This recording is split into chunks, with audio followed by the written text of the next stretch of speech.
لمر د سرو وړانګو سره د عربو پر لرغوني ښار نوران راوخوت.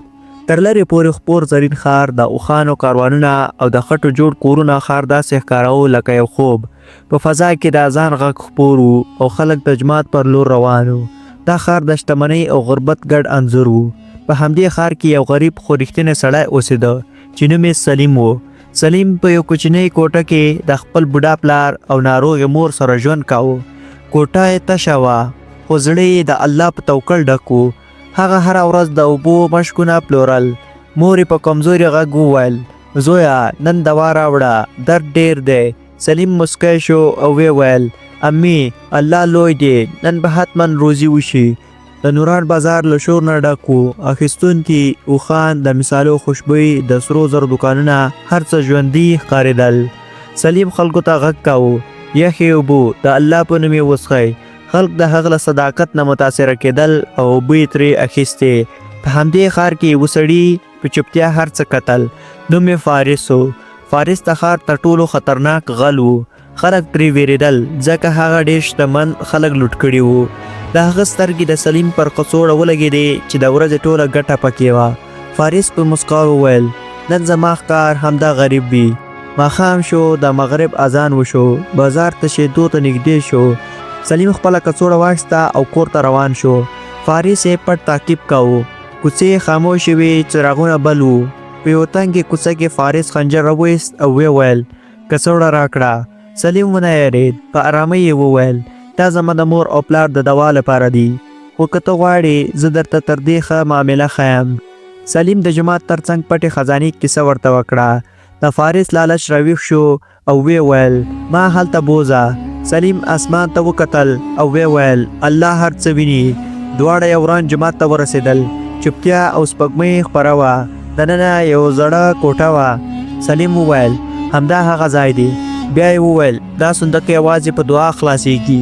فارس سترګې پټې کړې او دعا ته کېناست. سلیم ورو ورو بهر ووت، دروازه یې بنده کړه او چیغې یې کړې، غل په جومات کې دی. خلکو منډې وهلې. فارس دننه بندي پاتې شو او دروازه یې وهله.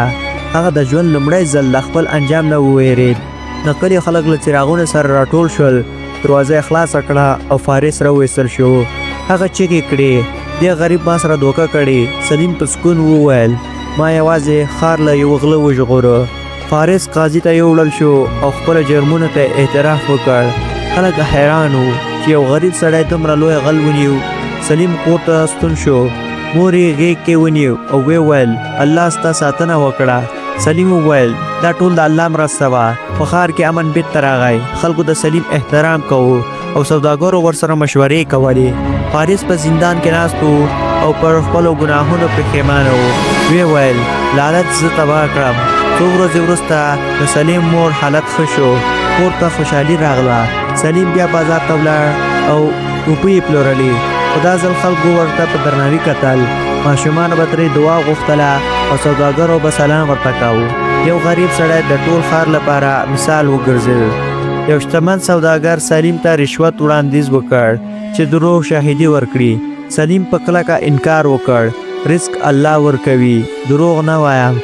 څو ورځې وروسته د هماغه سوداګر راز افشا شو او ونیول شو. خلکو د سلیم صداقت نور هم وستایه. په زندان کې فارس قرآن لوسته، سترګې له اوښکو ډکې وې. یا الله ما وبخه. سلیم ورسره ولیدل او ویې ویل، که رښتیا بدل شوې الله به دې وبخي. د مودې وروسته فارس خوشي شو او په حلال کار بوخت شو.